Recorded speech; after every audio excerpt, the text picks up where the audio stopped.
सो जब डॉगो हमें कहीं दिखा नहीं, तो हम जब शाम को उसको देखने गए तो वो बहुत ही डल था और उसने हमारे पास आया स्लोली बिल्कुल, और हमको बहुत दिखा रहा था कि उसको बहुत ज़्यादा हर्ट हुआ है, बहुत ज़्यादा डल था बेचारा एंड पूरा लंगड़ा के चल रहा था।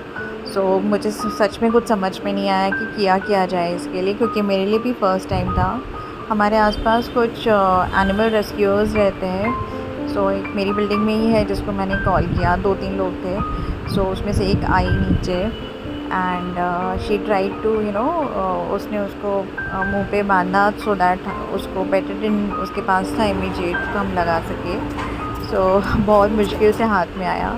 एनीवेज उसको बेटाडिन लगाने का भी कोई फ़ायदा नहीं हुआ, क्योंकि उसने सब लिख करके छोड़ दिया और वो बार बार यहाँ वहाँ भाग भी रहा था। सो बट एनीवेज सबसे बात करके मॉक्स करके एक टैबलेट होती है वो ली है, और ये है डे 2।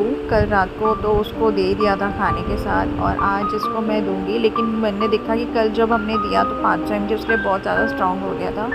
सो इसको 250 करके मैं दूंगी 2 बार, क्योंकि मुझे पता है एंटीबायोटिक कितनी स्ट्रॉन्ग होती है। इसको पसंद है दही, तो दही में मिक्स करके अब मैंने आज उसको मॉर्निंग में दिया। उसने जैसे ही मुझे मॉर्निंग में देखा, वो जहाँ पे भी था मेरे पास आ गया, लेकिन बहुत शांत था। मतलब आई रियली, कल मैंने भगवान जी को प्रे किया कि प्लीज़ इसको ठीक कर दो और इसके पैर को भी ठीक कर देना भगवान जी। और एक फीडर थी, वो मेरे पास आके बता रही थी कि किसी के भी हाथ में नहीं आ रहा था, दवाई भी नहीं लेता है, बट थैंकफुली इसने मेरे हाथ से ज़रूर ले ली दवाई। सो प्रॉब्ली जो लोग उसको प्यार करते हैं वो उनके पास सेफ़ फील करता है।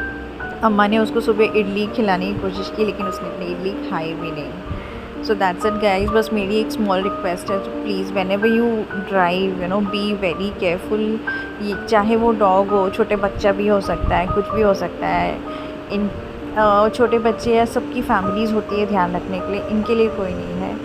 So just be very careful. हर एक लाइफ इम्पॉर्टेंट है, और किसी को भी इतना दर्द या तकलीफ़ से गो थ्रू नहीं होना चाहिए। इनका तो खुद का घर भी नहीं है। कल इतनी बारिश आई थी और मैं सोच रही थी कि बेचारा ये कहाँ ही गया होगा, क्योंकि बहुत बेचैन है, बहुत कोई जगह पे वो टिक नहीं रहा, उसको बैठने में इतना तकलीफ़ हो रहा है। सो आई होप कि मेरा डॉगो जल्दी से ठीक हो जाए, and please pray for him कि वो जल्दी से ठीक हो जाए।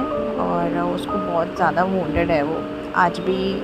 मतलब उसको बताया गया कि ये जहाँ पे इसको कुछ भी दवाई लगाने की कोशिश करे वो दवा नहीं लगवा रहा है। सो ये देखो उसको कितना डीप वुंड है, एक इतना डीप कट आया हुआ है गाइस। So that's